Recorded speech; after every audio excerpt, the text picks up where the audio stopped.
स्वागत है आप सभी का आपके अपने हिंदी यूट्यूब चैनल ओम एजुकेशन पॉइंट में। हमारी जो पहली वीडियो थी उसमें हमने अम्ल और क्षार दोनों ख़त्म कर दिए हैं दो पार्टों में। एक में अम्ल को ख़त्म कर दिया, एक में क्षार को ख़त्म कर दिया है। उसके बाद में हमारा जो नया टॉपिक चलने वाला है उसका नाम है पीएच वैल्यू, पीएच मान।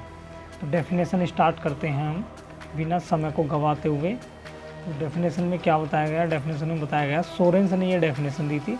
सोरेंस ने बताया कि किसी विलयन में उपस्थित हाइड्रोजन आयन सांद्रता के ऋणात्मक लघु गुणक को पीएच कहते हैं। मतलब कहने का यह है, कोई भी अगर विलयन है उसमें जितने भी हाइड्रोजन आयन होंगे, सांद्रता जितनी हाइड्रोजन आयन की होगी उसी को हम पीएच कहते हैं।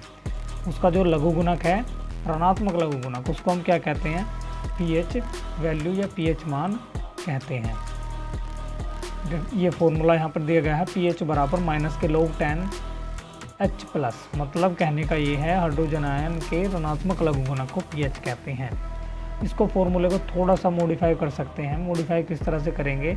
H प्लस, अगर हम पीएच निकालना चाहते हैं किसी भी चीज़ का तो इस तरह से भी फॉर्मूला ये मॉडिफाई हो जाएगा। मतलब कहने का इसमें log का जो फॉर्मूला है वो अप्लाई हो जाएगा। तो ये बन जाएगा H प्लस बराबर 10 की पावर माइनस पीएच। तो ये इस तरह का हमारा फॉर्मूला बन जाएगा। इस फॉर्मूले के बेस पे भी क्वेश्चन जल्दी से हो जाते हैं आसान तरीके से।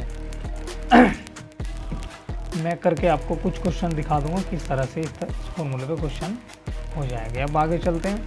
डेफिनेशन हमारी कंप्लीट हो गई है। अब ये हमें मतलब पता कैसे लगेगा कि कौन सा अम्ल है कौन सा क्षार है, उसके लिए एक यहाँ पे हमने नोट पॉइंट ये दिया है।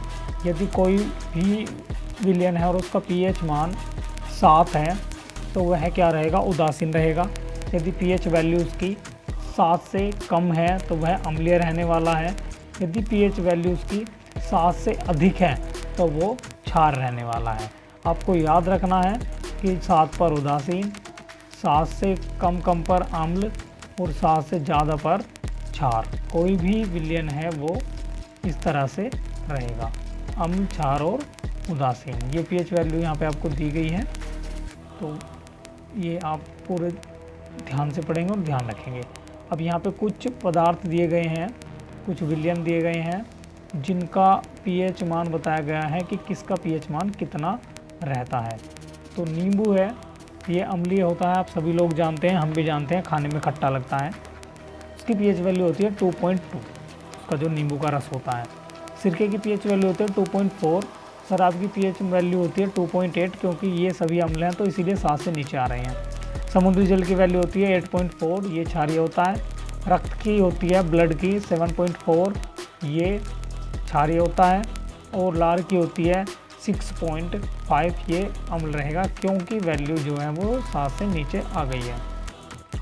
उसके बाद में फिर आता है दूध की होती है 6.4, स्टमक आता है 7.8, और फिर छोटी आंत के जो अंदर एक पदार्थ होता है रस की तरह, वो उसकी पीएच वैल्यू यहाँ पर दी गई है 7.5। उसके बाद में हम आगे आता है हमारा लवण। यहाँ इसमें पीएच वैल्यू में इतना ही था। फिर आता है हमारा लवण, साल्ट मोस्ट है, इसीलिए थोड़ा सा आप लोगों को ध्यान से पढ़ना पड़ेगा। ऐसा ना हो कभी कोई सा साल्ट वो पेपर में पूछ लें आपसे और आप गोलमोल हो जाएं। तो डेफिनेशन पढ़ते हैं। वे पदार्थ जिनके जलीय विलयन में हाइड्रोजन आयन के अतिरिक्त कोई अन्य आयन हो, मतलब अन्य कोई धन आयन हो, और हाइड्रोक्सिल आयन मतलब OH के अतिरिक्त अन्य कोई ऋण आयन हो, तो वो क्या कहलाते हैं? वो लवण कहलाते हैं। ये भी डेफिनेशन है। और एक और डेफिनेशन है, वो डेफिनेशन ये है, दूसरे शब्दों में उदासीनीकरण वाली जो हम पढ़ के आ रहे हैं। हमने अपने जो हमारा चैप्टर यही वाला है उसमें अम्ल और क्षार दोनों में उदासीनीकरण की डेफिनेशन अलग अलग आई है। दूसरे शब्दों में मतलब दूसरी डेफिनेशन, किसी अम्ल तथा क्षार को उदासीनीकरण से प्राप्त, किसी अम्ल तथा क्षार को उदासीनीकरण अभिक्रिया से प्राप्त, जो उदासीनीकरण अभिक्रिया से जो प्राप्त होगा वो क्या रहेगा? वो हमारा लवण रहेगा। लवण, ठोस लवण उसको हम कहते हैं। कहने का अर्थ ये है कि किसी भी अम्ल तथा क्षार की अगर हम क्रिया कराते हैं तो जो हमें प्राप्त होगा ठोस, जो हमें प्राप्त होगा आयनिक ठोस, उसको हम क्या कहेंगे, लवण कहेंगे। इस पर अभिक्रिया के फलस्वरूप जल का निर्माण होता है। मतलब क्या क्या बनेंगे, एक तो लवण बन जाएगा और एक जल बन जाएगा। जैसे कि हमने एक अम्ल लिया है और एक क्षार की रिएक्शन करा दी, लवण बनेगा और जल बनेगा। जैसे HCl की रिएक्शन कराई NaOH से, HCl एक अम्ल है और NaOH एक क्षार है। जब इन दोनों की रिएक्शन कराई तो एक तो NaCl बन गया जो कि लवण है, और एक क्या बन गया, जल बन गया हमारा। उसके बाद में हम कुछ प्रमुख लवण देखते हैं। सल्फेट के लवण सबसे पहले देखते हैं। सल्फेट का अर्थ होता है SO4 जिसमें जुड़ा हुआ वो सल्फेट है। इस सभी में SO4 जुड़ा हुआ है तो ये क्या रहेंगे, सल्फेट रहेंगे। ये सल्फेट के लवण है क्योंकि पहली धातु है और फिर सल्फेट इनमें जुड़ा हुआ है। तो सबसे पहले सल्फेट का जो लवण है वो है K2SO4, पोटेशियम सल्फेट, फिर है Na2SO4, सोडियम सल्फेट, फिर कैल्शियम सल्फेट, फिर मैग्नीशियम सल्फेट, फिर कॉपर सल्फेट। उसके बाद में सोडियम के लवण दिए गए हैं जिनमें सोडियम मौजूद होगा, मतलब कहने का Na मौजूद होगा। Na2SO4 ये सोडियम का लवण है क्योंकि सोडियम इसमें हमको दिखाई दे रहा है। उसके बाद में दूसरा भी सोडियम का लवण है NaCl, साधारण नमक जो होता है। फिर Na2CO3 ये भी क्या है, सोडियम का एक लवण है। उसके बाद में क्लोराइड के लवण लेते हैं, मतलब क्लोरीन के। क्लोरीन ये रही, तो ये क्या है, क्लोरीन के लवण है, क्लोराइड लवण। NaCl और NH4Cl ये क्या है, क्लोरीन के लवण है। उसके बाद में हम एक लवण के बारे में, मतलब काफ़ी सारे लवण यहाँ पे देखेंगे। सबसे पहला जो लवण है वो साधारण नमक, जर्नली घरों में प्रयोग किया जाने वाला जो नमक है उसको सोडियम क्लोराइड कहते हैं।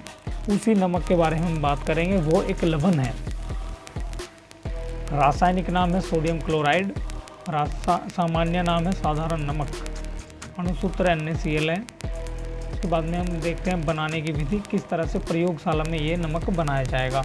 हम सभी लोग जानते हैं समुद्र के पानी से नमक बनाया जाता है, लेकिन वो एक औद्योगिक तरीका है। यहाँ पे हम बना रहे हैं प्रयोगशाला में, तो कैसे बनाएंगे वो देखते हैं।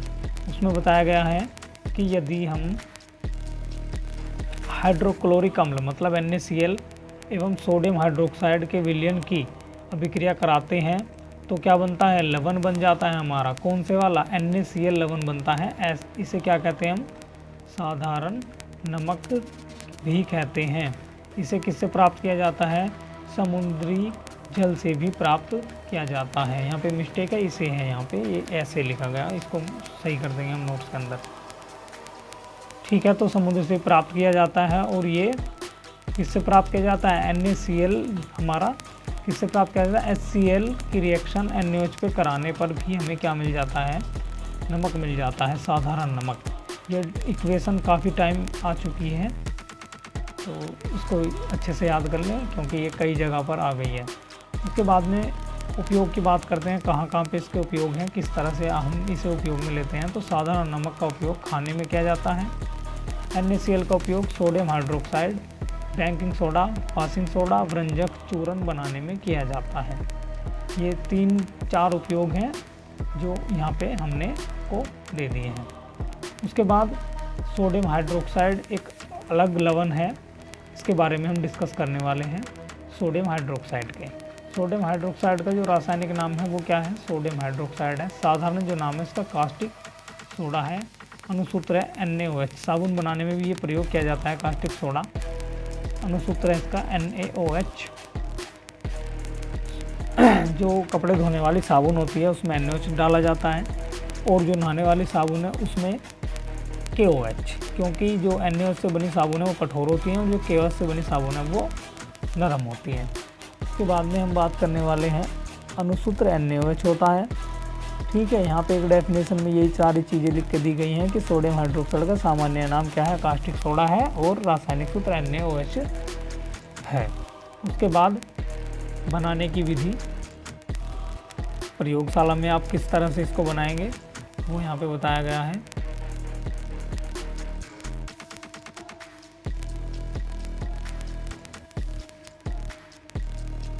बनाने की विधि देखते हैं।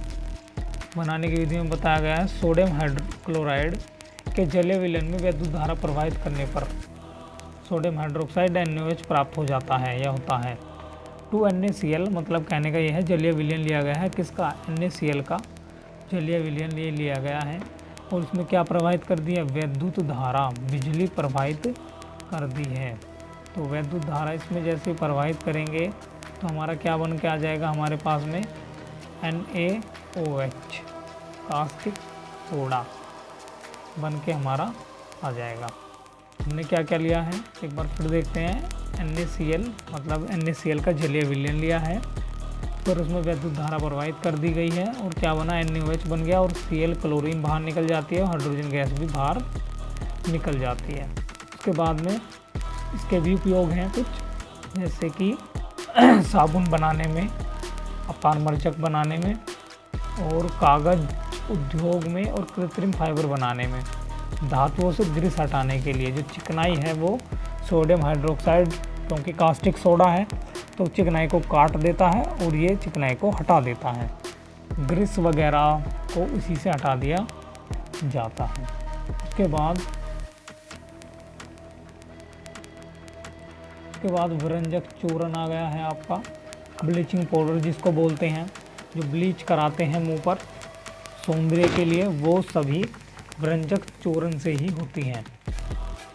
रासायनिक नाम कैल्शियम हाइपोक्लोराइट है, साधारण नाम विरंजक चूर्ण है, अनुसूत्र है CaOCl2।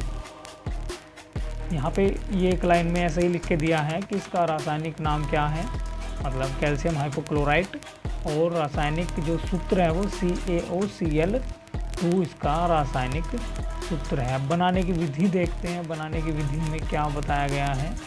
वैसे इसमें कोई ज़्यादा वो नहीं है, जो 10वीं की पुरानी बुक थी उसमें इसके दोनों चित्र समेत यहाँ पे बनाने की विधि वहाँ पे दी गई है। यहाँ पे सिर्फ हमने डेफिनेशन में लिखा है। बनता कैसे है, बुझा हुआ चूना लेते हैं, शुष्क बुझा हुआ चूना, उस पर क्या कर देते हैं हम, क्लोरीन की रिएक्शन, मतलब क्लोरीन को उसके साथ में रिएक्ट कराते हैं तो क्या बनता है, CaOCl2 और जल बनता है। किस तरह से बनता है याद रहेगा, उसमें बताया गया है कि CaOH का ट्वाइस की रिएक्शन Cl2 से करा देंगे तो CaOCl2 और H2O बन जाएगा। तो हमारा मेन कंपाउंड क्या है, CaOCl2, जो हमारा बन गया है यहाँ पे। ठीक है, उसके बाद इसके गुण, कुछ सामान्य गुण हैं, जैसे कि यह हल्के पीले रंग का चूर्ण है, यह जल में कम विलेय है, आप अगर इसे जल में घोलते हैं तो ये कम ही घुलेगा बहुत। इसमें क्लोरीन की गंध आती है, क्योंकि क्लोरीन से मिलकर के बना है तो क्लोरीन जैसी गंध आती है। ठीक है, यह तनु अम्ल से क्रिया करके क्या करता है, क्लोरीन गैस को बाहर निकाल देता है। यहाँ पे इक्वेशन दी गई है, CaOCl2 विरंजक चूर्ण है, ये रिएक्ट करा दिया H2SO4 से तनु अम्ल से, तो क्या बना, CaOH का ट्वाइस क्लोरीन गैस बाहर निकाल दी। उसके बाद में गर्म जल से क्रिया कराएंगे तब भी ये क्या करेगा, क्लोरीन गैस बाहर निकाल देगा, CaOH का ट्वाइस बनाएगा और क्लोरीन गैस बाहर निकाल देगा। उसके बाद में ऊष्मा का प्रभाव, मतलब गर्म करने पर या धूप में रखने पर ये सेम इक्वेशन होने वाली है। CaOCl2 क्या बनेगा, CaCl2 और O2 ये बन जाएगा। उपयोग इसके महत्वपूर्ण है, इसलिए इनको ध्यान से पढ़ें। पहला उपयोग, पेयजल को जीवाणु रहित बनाने में इसका उपयोग किया जाता है। दूसरा, जल को रोगाणुनाशक बनाने में इसका उपयोग किया जाता है। विरंजक से ही हमें पता लगता है कि रंग उड़ाने में काम आता होगा। सूत, लकड़ी, लुगदी आदि का रंग उड़ाने में क्या किया जाता है, ये काम में लिया जाता है। विरंजक है तो रंग उड़ाएगा ही उड़ाएगा। क्लोरोफॉर्म बनाने में इसका प्रयोग किया जाता है। चीनी को सफ़ेद करने में तथा ऑक्सीकारक के रूप में भी इसका प्रयोग किया जाता है। अब उसके बाद में आता है बेकिंग सोडा, खाने वाला सोडा जो घरों में यूज़ किया जाता है रसगुल्ले बनाने के लिए। उसी सोडे के बारे में हम बात करने वाले हैं अब। ऐसा ना हो कि कुछ बच्चों के मुंह में पानी आ जाए रसगुल्ला समझ करके, तो हम रसगुल्ले नहीं दे रहे हैं, हम सिर्फ पढ़ा रहे हैं यहाँ पर। रासायनिक नाम सोडियम बाइकार्बोनेट होता है। साधारण नाम बेकिंग सोडा, खाने का सोडा होता है। आप लोगों ने देखा ही होगा, सफ़ेद रंग का एक पाउडर होता है। ठीक है, उसके बाद में अणुसूत्र होता है NaHCO3, सोडियम बाइकार्बोनेट। बनाने की विधि देखते हैं इसकी हम। किस तरह से ये बनाया जाएगा। बनाने की विधि में बताया गया है कि सोडियम कार्बोनेट Na2CO3 के संतृप्त जलीय विलयन में कार्बन डाइऑक्साइड गैस प्रवाहित करने पर सोडियम बाइकार्बोनेट प्राप्त हो जाता है। मतलब कहने का क्या है, हमने लिया Na2CO3 का संतृप्त जलीय विलयन और उसमें CO2 जलीय विलयन के लिए ये H2O आया है, CO2 गैस प्रवाहित कर दी। जैसे उसमें CO2 गैस प्रवाहित करी होगी तो क्या बना होगा, NaHCO3, मतलब खाने का सोडा या सोडियम बाइकार्बोनेट हमें प्राप्त हो गया होगा। एक और दूसरी विधि बनाने की दी गई है। सोडियम क्लोराइड मतलब NaCl के जलीय विलयन में कार्बन डाइऑक्साइड व अमोनिया NH3 प्रवाहित करके सोडियम बाइकार्बोनेट NaHCO3 प्राप्त होता है। ये रहा हमारी पूरी इक्वेशन, जिसमें बताया गया है किस तरह से NaCl लिया, ये H2O जलीय विलयन के लिए कहा गया है। CO2 प्रवाहित करते हैं तो क्या मिलता है, CO2 और NH3 प्रवाहित करते हैं तो NH4Cl और उसके बाद में NaHCO3 जो हमारा मेन कंपाउंड है वो मिल जाता है। मतलब अमोनियम क्लोराइड और NaHCO3 सोडियम बाइकार्बोनेट प्राप्त होता है। हमारा मेन कंपाउंड है सोडियम बाइकार्बोनेट, जो हमें चाहिए था वो हमें प्राप्त हो गया है। तो कैसे कैसे प्राप्त हुआ है, NaCl का जलीय विलयन लिया, उसमें CO2 गैस और साथ में NH3 अमोनिया गैस प्रवाहित करी, क्या प्राप्त हुआ, सोडियम बाइकार्बोनेट हमें प्राप्त हो जाता है। उसके बाद में